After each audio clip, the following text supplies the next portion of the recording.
How do we become me? We've all heard the debate about nature versus nurture, often characterized as the role of genetics versus the role of parents and family. As the child grows, that role of influence expands. Friends, teachers, and coaches all influence us as we mature. But do we ever stop growing as a person? Should we? We've all heard the saying that it takes a village to raise a child. But community, friends, peers, and mentors all play a role in shaping our identity for our entire life, not just when we're children. It takes a village to raise an adult, too. Mentorship is a long-established concept that is gaining in popularity hand in hand with the experiential learning movement. The concept is illustrated in ancient history by the Greek legend of Mentor, a friend of Odysseus who tutors and guides his son when his friend is absent.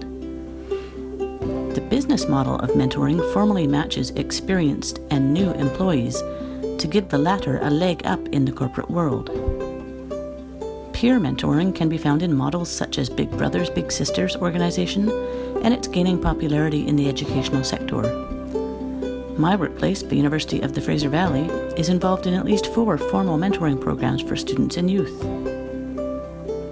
Mentoring is one way that newcomers to a job, a trade, or a community of practice become insiders.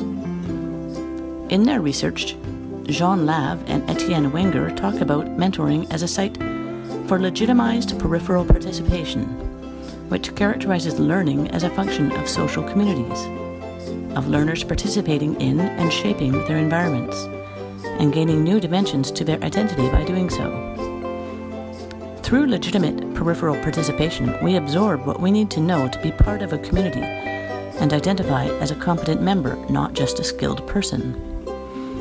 This also occurs in our personal life. Informal mentorship can play a huge role in our developmental journey. My personal story is an illustration of this. I may have been an adult with a live-in boyfriend, a car, a degree, and a basement suite when I started my career at the age of 24, but I was nowhere near fully formed. After growing up in a loving and stable family that I joined through adoption with 4 brothers and a fairly introverted but very nice mother and father, there was still a lot I didn't know about the world. Of course, I wasn't an empty vessel when my future husband and I ventured out on our own. I was already influenced by my strong family environment, a good education, and my mysterious but fortunate genes.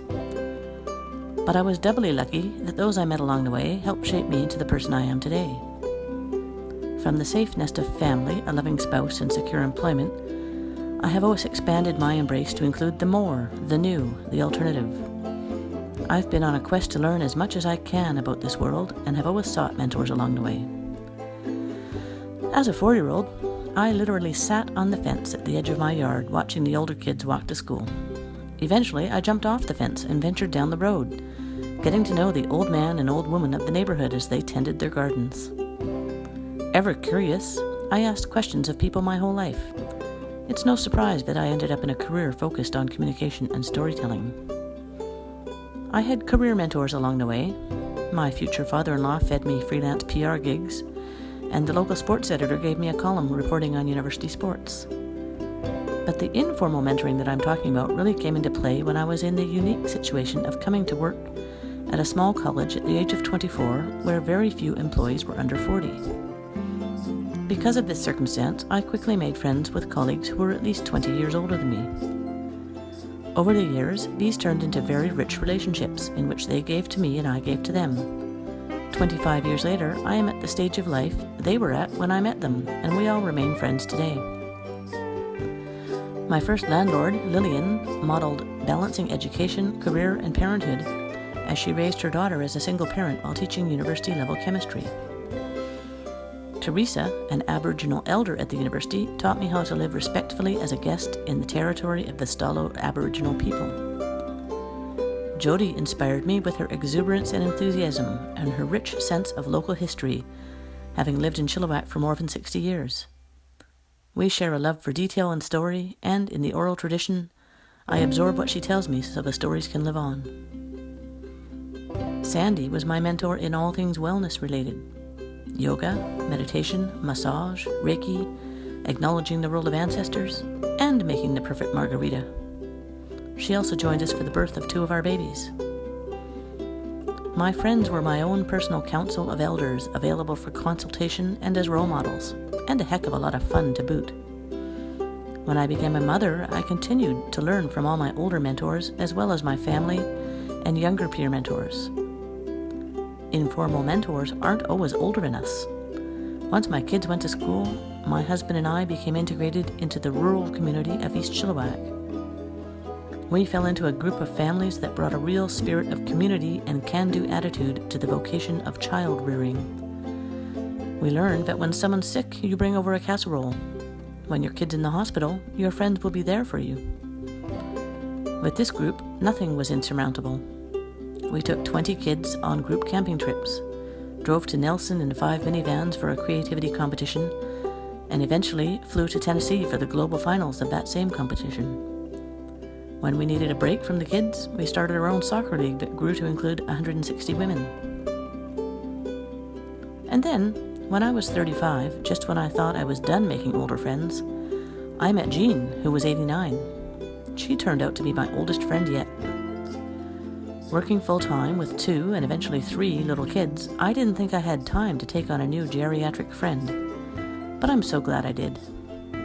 Jean showed me how to age with dignity and how to remain extremely engaged with loved ones and community, all the while retaining a sense of humor, vivaciousness, and a lust for life. She modeled embracing life with passion, being engaged with your causes and community, inspiring others to care about the things that matter to you, valuing education, appreciating friendship and family, being grounded through a love of food, music, gardening, and cooking, spreading love and joy as part of your daily life, sharing what you know, making sure your voice is heard and your stories told, and keeping hope in your heart. Jean, who lived to be 102 3/4, was one of my friends who showed me how to age and die with dignity and grace. Another friend, Karen, showed me how to do so at a much younger age. We lost her at 52. A huge part of who I am was shaped by the friendships and informal mentorships I've had. Now, as I hit 50 myself, I realize I'm becoming the elder, the mentor, the guide. I have several young protégés who value my advice and my example.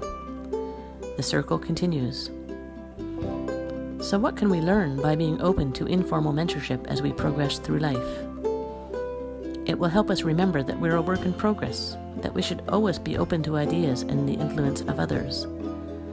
Our personal development is just as important as our career development. There's a lot to be said for embracing intergenerational friendships. If you make the time, you'll glean the benefits. Stories are very powerful. You can learn a lot by listening to what others say. As you make your way into a community, you eventually change that community. When it's your turn to be the elder, embrace it and realize that this is also a learning opportunity. All of these ideas come together in my general approach to life. I live the value of spreading love and joy beyond myself into my communities and ultimately the world through friendship and mentorship. And I will do so for all my days. As the Joni Mitchell song says, all I really, really want our love to do is to bring out the best in me and in you. And as Michelangelo said, I am still learning.